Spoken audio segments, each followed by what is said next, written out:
Now, while this video is specific to the SRT4, motor mounts are found in most cars, so a lot of the information that I'm going to go over in this video will apply to them.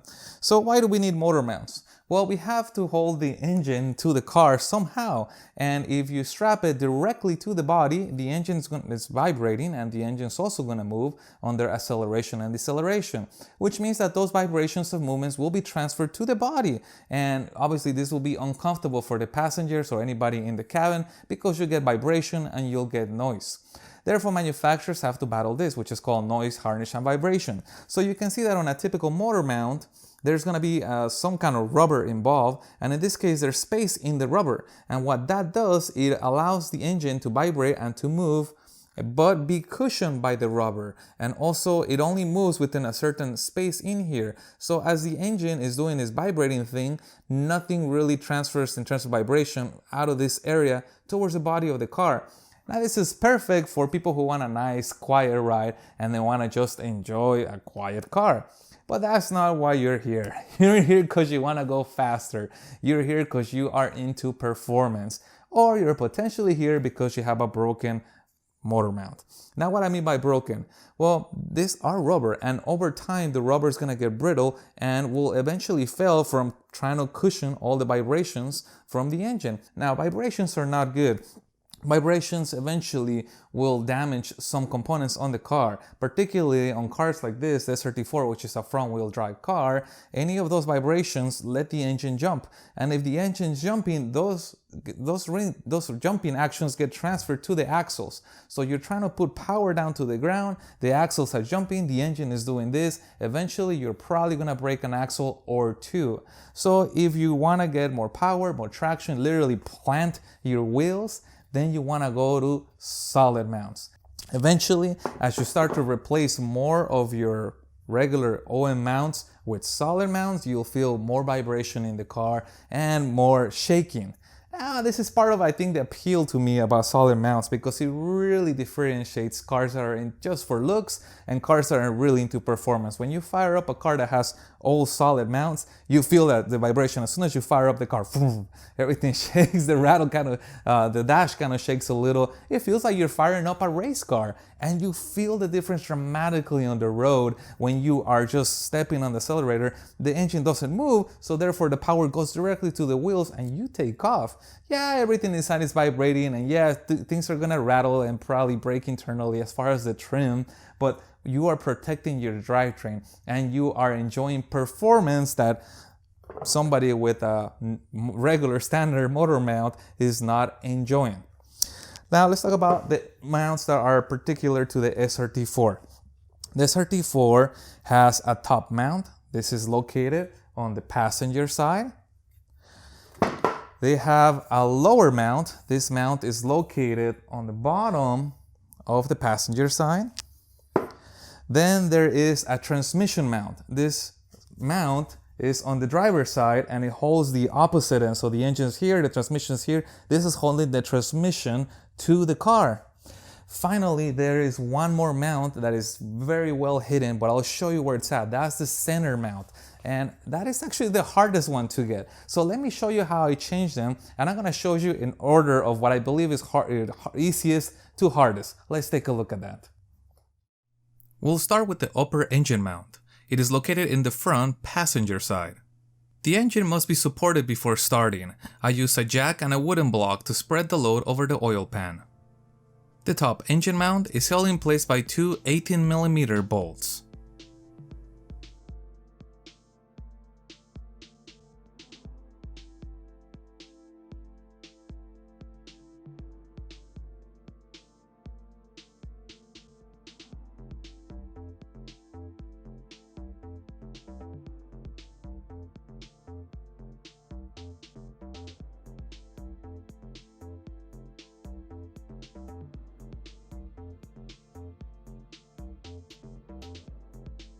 With the bolts removed, we can pull this guy straight out.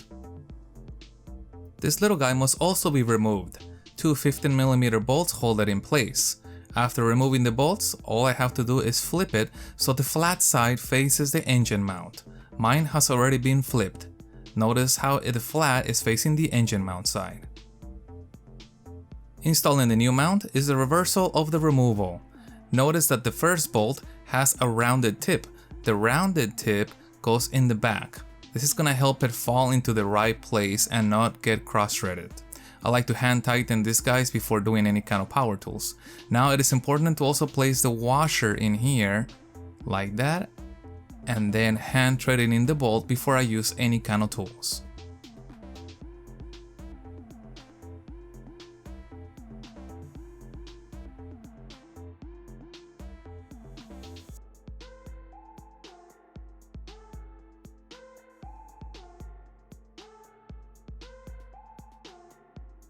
Finally, both of these bolts are torqued to factory spec.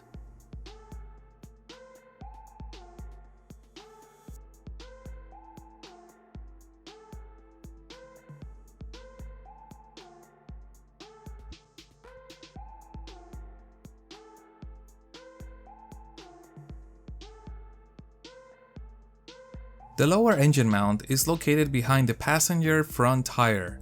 There are 3 bolts that have to be removed. Also, this body clip must be removed as well. This is the bottom bolt. It's a small 8mm bolt.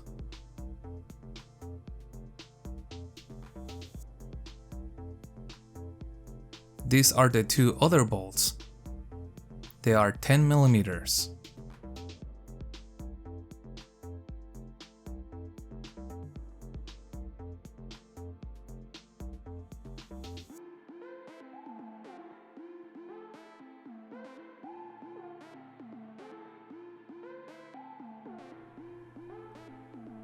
With all 3 bolts removed, including the body retainer, the splash shield can be moved out of the way. There's the lower engine mount. To remove it, first I have to take off this pencil strut. It is held in place with a 15mm nut.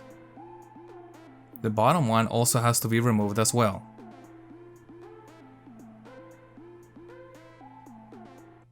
Notice that there's a washer behind this pencil strut.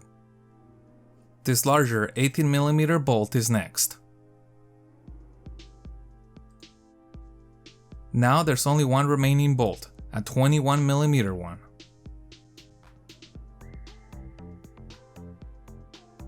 With this bolt removed, the engine mount can be pulled straight off. Now let's look at this area a little closer. There is a locating pin located right here that must be removed before installing the new engine mount. My pin has already been removed. I simply pulled it off with pliers. This engine mount has only one correct orientation. Notice that I put this side in first. Just kind of push this guy gently in here, almost. A little tap.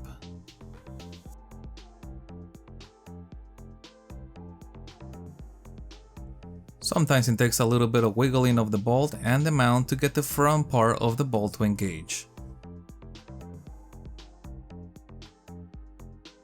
I only tighten the bolt slightly so I can still move the front.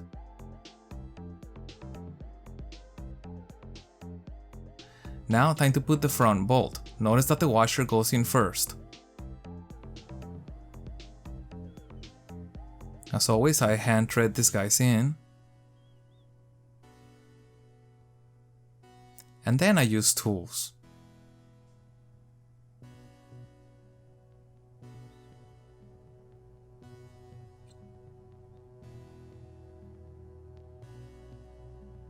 Now I will torque both of these bolts to factory spec.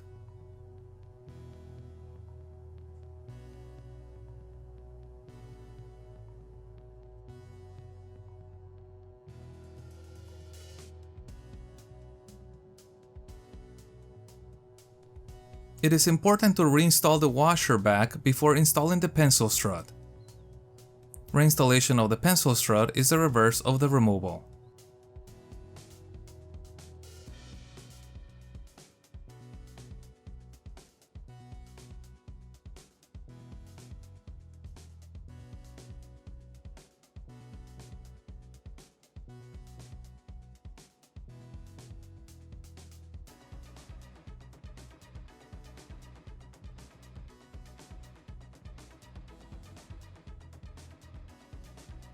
Finally, I will torque both of the nuts to factory spec.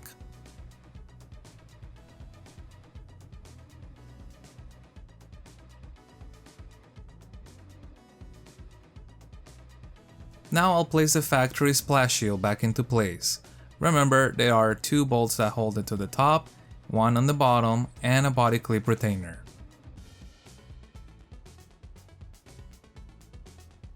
And gentle tightening these bolts. They are just sheet metal screws. A little too much force and they can be stripped out. For the transmission mount, I support the transmission first. Behind the driver's side wheel, there's a little plug that has to be removed. This little plug gives me access to a bolt. That bolt is an 18mm bolt that supports the transmission. With the bolt removed, I can begin to slowly lower the transmission, just enough to get access to the transmission mount bolts. These bolts are 15mm.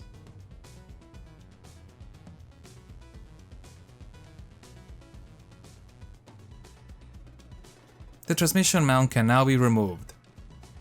The new transmission mount has only one correct orientation. It just slides right into here. Now, time to reinstall these bolts.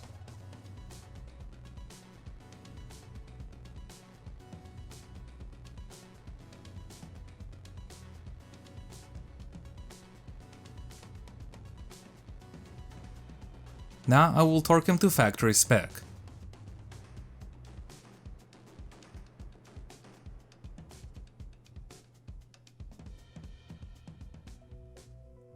After torquing these bolts, I will raise the transmission back into its correct location and reinsert the main bolt that held the transmission to the body.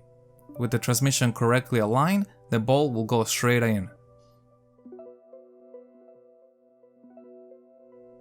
Now let's torque this guy to factory spec. Time for the last motor mount. This is the most elusive motor mount, the holy grail of the motor mounts in the SRT world, and that is the engine mount. And this bad boy, it is well hidden inside of here. So this is a top mount. Below this, all the way down here, in between this really tight spot, that's where it's located. Now here's the thing, to get access to it, it's not that hard, but it's quite a bit of labor involved. When I did this, probably about 6 years ago, maybe 5 years ago, I actually had a water pump that went out. So to get access to the water pump, you have to remove a lot of the components that give you access to the mount. So it was a great time to do it. So I would say anytime that this area is being taken apart, that's probably the best time to replace the motor mount with a solid motor mount. Now, what are the 4 elements that I'm talking about removing? Well, I found out that this is, for me, the shortest way. You have to take off the top mount, you have to take off the bottom mount, obviously the engine supported at this point with the jack, and also you have to remove the bracket that's bolted to the engine. And this bracket has several bolts.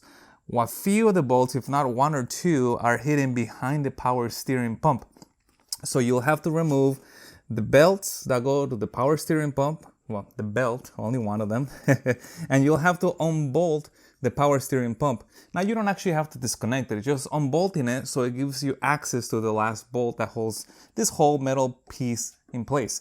Once that piece slides out, you have a lot more room to maneuver the old engine mount out. But that's not enough. You still don't have enough space. So what you have to do, the manual describes that you jack up the engine. You jack it up or down to give you space for you to maneuver the engine mount out. Now that doesn't sound too hard, but trust me, I had to bring this engine pretty high with the jack. And when you are lifting the engine with your jack, you gotta be careful about a couple of things. You go too high, puts too much pressure on that oil pan. If it's not spread evenly, or even if you just go too high on it, you can crack the oil pan.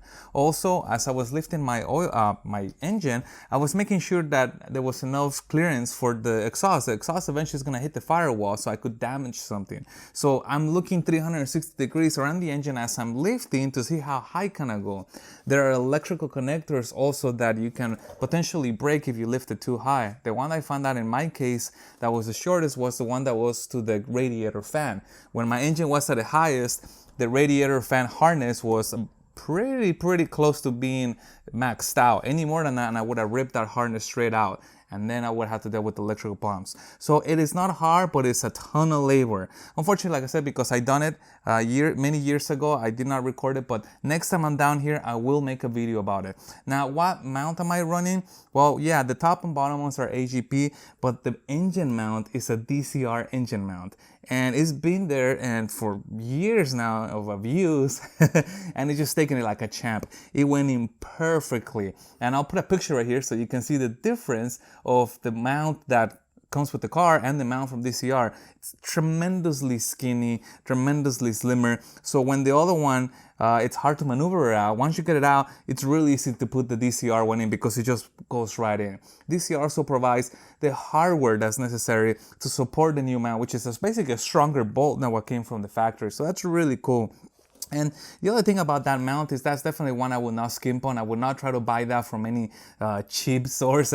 I found out the hard way. I learned a lot, that unfortunately buying cheap mounts sometimes can be more costly. So I would definitely not buy a cheap mount on there because it takes a lot of work to get to it. And if I put a mount in there that is off in terms of geometry and I can't put the whole thing back together, or I put it together and I found out about it later that it's a problem, then it's gonna be a lot of work to get back to it. So I definitely don't recommend that you try to chip out on that mount. The center mount has to be done just right. I'll put a link in the description if you're interested into that mount.